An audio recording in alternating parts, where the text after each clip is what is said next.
تو ہم کیا کر رہے تھے؟ ہم یہ کر رہے تھے کہ بھائی ہم نے مگ 21 کا تو ریڈار سسٹم اور ریڈیو سسٹم جیم کیا ہے، ہم رافیل جہاز کا کیسے کریں گے؟ کیسے جیم کریں گے؟ تو اس کے لیے ہم ریسرچ کر رہے تھے. تو جب یہ ظہیر بابر سدھو صاحب جب ایئر چیف بنے تو آپ کو پتا ہے کہ کب بنے تھے؟ جی بالکل. کب بنے تھے؟ 2021. کون تھا اس وقت پرائم منسٹر؟ اس وقت پرائم منسٹر عمران خان تھے. انہوں نے ان کا خود انٹرویو کیا تھا. عمران خان نے ظہیر بابر سدھو کا خود انٹرویو کیا تھا. اور ان کے علاوہ 2 اور لوگوں کا بھی انٹرویو کیا تھا. اچھا. تینوں کے انٹرویو کرنے کے بعد انہوں نے ظہیر بابر سدھو کو کہا کہ آپ ایئر چیف ہوں گے. کیا ریزن ہے؟ بھائی یہ عمران خان سے پوچھیں آپ جا کے ڈیلا جیل اگر آپ کو اجازت مل جائے ملاقات کی. لیکن عمران خان صاحب جو ہیں انہوں نے ان کو، میرا خیال ہے کہاں کہ اس لیے ان کو سلیکٹ کیا کہ ان کے خیالات تھے نا جو ظاہری بات ہے، یہ کچھ سیاسی خیالات کی بات تو نہیں کر رہا. جی جی جی. باقی جو ان کے خیالات تھے ان کو لگا کہ یہ بڑا ایک ریلیجیس آدمی ہے اور اللہ پہ بڑا یقین ہے. ٹھیک ہے نا. تو جو لوگ ظہیر بابر سدھو صاحب کو جانتے ہیں ان کو پتہ ہے وہ اپنی بہت زیادہ نمود و نمائش نہیں کرتے، لیکن وہ یہ جنگ کے دنوں میں بھی ہاتھ میں تسبیح ہوتی تھی. تو عمران خان صاحب نے ان کو سلیکٹ کیا اور پھر سلیکشن کے فوراً بعد سدھو صاحب جو ہیں انہوں نے کیا کام کیا کہ وہ دن رات لگ گئے اس کام پہ کہ ہم نے 2019 میں جو ابھینندن کے جہاز کا ریڈار سسٹم جیم کیا تھا تو وہ تو جہاز تھا رشین، تو اس کا تو ہم دوبارہ بھی جیم کر دیں گے. یہ رافیل جو ہے انڈیا لے رہا ہے اس کا ہم کیسے کریں گے؟ اور پھر انہوں نے پاکستان ایئر فورس میں ایک سائبر کمانڈ سسٹم متعارف کروایا. پھر انہوں نے اسپیس کمانڈ سسٹم متعارف کروایا، سائبر اینڈ اسپیس. اب دیکھیں کہ 2019 میں ہم نہ سائبر کے میدان میں ایکٹیو تھے نہ اسپیس کے میدان میں ایکٹیو تھے. تو اب یہ جو آپ نے انڈیا کے 3 مختلف اقسام کے جہاز جو ہیں ان کو گرایا اور پھر ان کا ایک ان مینڈ جہاز جو ہے اس کو بھی گرا دیا، اس کا کیا مطلب ہے؟ اس کا مطلب یہ ہے کہ آپ دنیا کی ہر قسم کی جو ٹیکنالوجی ہے اس سے لیس دشمن جو ہے اس کا مقابلہ کرنے کے قابل ہیں. یہاں پہ میں ایک بات بڑی ہی عاجزی کے ساتھ کہوں گا اور کسی کو میری بات بری نہ لگے، یہ بات میں ایک صحافی کی حیثیت سے کر رہا ہوں اور ایک ایسے پاکستانی کی حیثیت سے کر رہا ہوں جو یہ سمجھتا ہے کہ ہمیں اپنی آرمی، ایئر فورس اور نیوی کی جو صلاحیت ہے اس کو انڈرمائن نہیں کرنا چاہیے. بات میں کیا کرنا چاہتا ہوں بڑی عاجزی کے ساتھ ہاتھ جوڑ کے، ہم نے جو مئی 2025 میں انڈیا کے خلاف کامیابی حاصل کی ہے یہ میڈ ان پاکستان کامیابی ہے، یہ میڈ ان چائنا کامیابی نہیں ہے. 100% میڈ ان پاکستان. یہ میں آپ سے جو بات کر رہا ہوں نا مجھے زیادہ کرے دیں نا آپ، میں چیلنج کر کے یہ بات کر رہا ہوں. ٹھیک ہے، ہاتھ جوڑ کے بات کر رہا ہوں. چائنا جو ہے وہ پاکستان کا ایک آل ویدر فرینڈ ہے. ہماری اور چائنا کی دوستی جو ہے اس پہ ہمیں فخر ہے. یقیناً ہر مشکل وقت میں چائنا نے ہمارا ساتھ بھی دیا ہے. لیکن ہم نے جو رافیل جہاز گرائے ہیں یہ ہم نے اپنی صلاحیت سے گرائے ہیں. یقیناً اس میں کوئی انٹیلیجنس سسٹم جو ہے چائنا کا اس نے ہماری مدد کی ہوگی، صحیح. لیکن بھائی جو پائلٹ بیٹھے ہوئے تھے پاکستانی جہازوں میں وہ کون تھے؟ پاکستانی تھے نا. تھے. ان پائلٹس کو جو سائبر کمانڈ سسٹم اور اسپیس کمانڈ سسٹم سے جو ان کو معلومات مل رہی تھی وہ کون دے رہا تھا؟ پاکستانی دے رہے تھے. ایک اور بات بھی بتا دوں جی کہ اسپیس کے نظام میں آپ کو معلومات کس سے ملتی ہیں؟ سیٹلائٹ سے ملتی ہیں. وہ سیٹلائٹ بھی پاکستانی ہے. اچھا. چائنیز سیٹلائٹ نہیں ہے. یہ تو یقیناً آپ کو وہ سیٹلائٹ بنانے میں آپ کو چائنا نے تھوڑی بہت مدد کی ہوگی اور ٹیکنالوجی جو ہے وہ آپ نے صرف چائنا سے تو نہیں لی ہوئی. تو جو ہم نے جو اپنا جو سسٹم بنایا ہے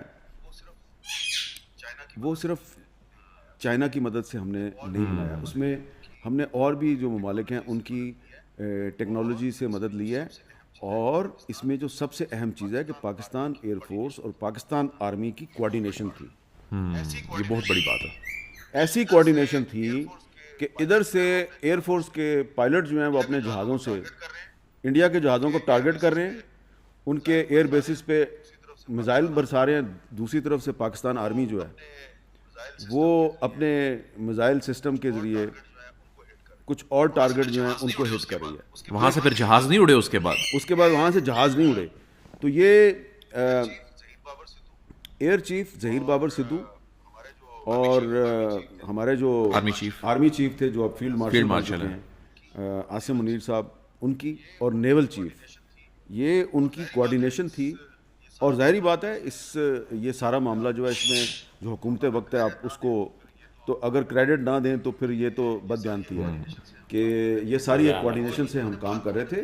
اور یہ جو میں نے بات کی ہے نا کہ یہ میڈ ان چائنا وکٹری ہے پاکستان کی، کچھ لوگ کہہ رہے ہیں کہ یہ میڈ ان چائنا وکٹری ہے، انڈیا کہہ رہا ہے یہ میڈ ان چائنا وکٹری ہے، کچھ ویسٹرن میڈیا کے اخبارات اور ٹی وی چینل کہہ رہے ہیں یہ میڈ ان چائنا وکٹری ہے. میں کہہ رہا ہوں نہیں، میڈ ان چائنا نہیں ہے، یہ میڈ ان پاکستان وکٹری ہے. ابھی نہ میں اس پوزیشن میں ہوں، نہ ہی ہمارے ارباب اختیار اس پوزیشن میں ہے کہ اس معاملے پہ زیادہ بات کی ڈیٹیل سامنے رکھیں، کیونکہ ابھی ہمیں خدشہ ہے کہ دشمن جو ہے وہ تیاری پکڑ رہا ہے، دوبارہ بھی حملہ کر سکتا ہے. تو ابھی ہم ٹھیک ہے، دشمن اگر سمجھتا ہے کہ میڈ ان چائنا وکٹری ہے پاکستان کی تو اس غلط فہمی میں رہے. اگلی دفعہ جب وہ حملہ کرے گا تو کچھ نئے سرپرائز ملیں گے، اس کو میڈ ان پاکستان چیزیں نظر آئیں گی اور پوری دنیا کو نظر آئیں گی. سر یہ بتائیے کہ آپ نے تسبیح کا ذکر کیا، ریلیجیس آپ نے ایک نقطہ نظر کا ذکر کیا. آرمی چیف جو ہیں انہوں نے بھی ظاہر ہے مشاورت سے اس کو آپریشن بنیان المرصوص کا اس کو نام دیا، اور انہوں نے وہ آیت پڑھی اور اس کے بعد یہ اناؤنسمنٹ ہوئی. تو یہ ایک قیادت کا اسلامی نقطہ نظر سے اس حد تک ریلیجیس ہو کے اس سارے معاملے کو لیڈ کرنا، اس نے کتنا بڑا امپیکٹ کریٹ کیا ہے؟ اس کا بہت بڑا امپیکٹ ہے، اس لیے کہ میں یہ سمجھتا ہوں کہ عاصم منیر صاحب جو ہیں ان پر بہت سے لوگ بہت سی تنقید کرتے ہیں، تو میں اس بحث میں نہیں جاتا. میں نے آپ کو اس لیے بتایا کہ ظہیر بابر سدھو صاحب جو ہیں ان کو 2021 میں عمران خان صاحب نے خود انٹرویو کر کے سلیکٹ کیا تھا، ٹھیک ہے نا. تو انسان ہے، بندہ بشر ہے، اس سے غلطی بھی ہو جاتی ہے. تو انہوں نے ان کو جون 2019 میں عاصم منیر صاحب کو D G I S I کے عہدے سے ہٹایا تھا. یہ ان کی غلطی تھی. لیکن پھر انہوں نے ظہیر بابر سدھو صاحب جو ہیں ان کو 2021 میں ایئر چیف بنایا. اب ان کو کیا پتا تھا کہ 2025 میں عاصم منیر کا اور ظہیر بابر سدھو کا ایک کمبینیشن بنے گا، اور یہ کمبینیشن جو ہے وہ پوری دنیا میں پاکستان کی جو فتح ہے اس کا باعث بنے گا. پاکستان کی عزت میں اضافہ ہوگا، پاکستانی عوام جو ہیں ان کو خوشیاں نصیب ہوں گی. تو اس میں یہ دیکھیں کہ جو بنیان المرصوص جو نام رکھا گیا اس کے پیچھے بھی ایک فلسفی ہے، ایک قرآن سے نام لیا گیا. اور جو ظہیر بابر سدھو صاحب ہیں وہ بالکل بنیان المرصوص کے عین مطابق فضا میں انہوں نے ایک سیسا پلائی ہوئی دیوار کھڑی کی. آپ دیکھیں نا، انڈیا جو ہے اس کے میزائل پاکستان میں کچھ میزائل آئے، ان کے ڈرون بھی آئے، لیکن جو انڈین ہیجمنی تھی پورے ساؤتھ ایشیا میں وہ تو ٹوٹ گئی نا. اور اسی طرح زمین پر ہم نے ایک سیسا پلائی ہوئی دیوار کا کردار ادا کیا، ہمارے عوام نے سیسا پلائی ہوئی دیوار کا کردار ادا کیا، میڈیا نے بھی کیا. میڈیا کا یہ کام تھا، ٹھیک ہے نا. میں یہ نہیں کہوں گا کہ جی میڈیا جو ہے وہ اپنا اس میں کوئی ایکسٹرا آرڈینری آپ سمجھتے ہیں کہ اس کی ذمہ داری تھی یہ کرنا تھا؟ اس کی یہ ذمہ داری تھی. مثلا میں نے کوئی اس لیے تو یہ نہیں کہا کہ جی انڈین میڈیا جھوٹ بول رہا ہے، میں نے اس لیے تو نہیں کہا کہ جی کہ میں نے کہیں سے کوئی ایوارڈ لینا ہے یا مجھے کوئی کہیں سے پیسے ملنے ہیں. ایک ارنب گوسوامی جھوٹ بول رہا تھا کہ راول پنڈی تباہ ہو گیا. میں نے راول پنڈی کا چکر لگایا گاڑی میں، فلم بنائی، پوسٹ کر دی، ٹھیک ہے نا. یہ اگر جنگ نہ بھی ہوتی اور وہ اگر اس طرح کا کوئی دعویٰ کرتا میں نے یہ کام کرنا، تو میں بڑی عاجزی سے یہ کہوں گا ہم نے کوئی بہت بڑا کام نہیں کیا. ہم نے صرف انڈین میڈیا کا جو جھوٹ ہے اس کا جواب دیا, بے نقاب کیا ہے. اور اس میں کچھ لوگ ایسے تھے جن کے بڑے مفادات وابستہ تھے کہ وہ ان کو یوٹیوب پہ انڈیا میں بین کر دیا گیا. ان کے جو ایکس اکاؤنٹس ہیں وہ بین کر دیے گئے وہاں پہ. کچھ ایسے بھی تھے جو انڈین اخبارات میں لکھتے تھے, ان کو ادھر سے پیسے بھی ملتے تھے, مجھے بھی ملتے تھے, ٹھیک ہے نا. تو لیکن مجھے آپ کو میں ایک دلچسپ بات بتاتا ہوں کہ جس اخبار کے لیے میں لکھتا تھا اور بڑے سالوں سے لکھ رہا ہوں, اور اس اخبار میں میرے پہ کوئی پابندی نہیں تھی, میں جو لکھتا تھا وہ چھاپتے تھے, یہ ان کی مہربانی تھی. تو 9 مئی کی رات کو مجھے ایڈیٹر کا فون آیا اس اخبار کے. اچھا, آر یو اوکے؟ میں نے کہا خیریت ہے. انہوں نے کہا جی بریکنگ نیوز چل رہی ہے انڈیا میں تمام چینلز پہ, اسلام آباد taken over by the Indian army. تو ہم نے کہا ذرا آپ کا پتہ کر لیں. تو میں نے کہا نہیں, اسلام آباد میں تو ایسی کوئی بات نہیں. انہوں نے کہا جی شہباز شریف صاحب گرفتار نہیں ہو گئے. اچھا, یہ بھی غلط ہے. انہوں نے کہا عاصم منیر صاحب پاکستان سے فرار نہیں ہو گئے. میں نے کہا یہ بھی بات غلط ہے.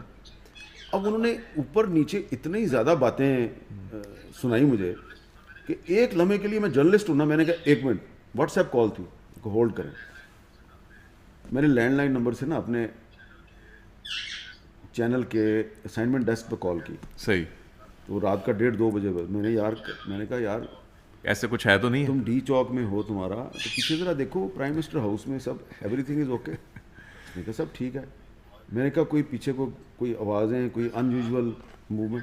وہ کہا سر آپ انڈین ٹی وی چینل تو نہیں دیکھ رہے؟ میں نے کہا کیوں پوچھ رہے ہو؟ اس نے کہا مجھے بہت سے لوگ کالیں کر کے یہی پوچھ رہے ہیں, سب جھوٹ ہے, سب جھوٹ ہے.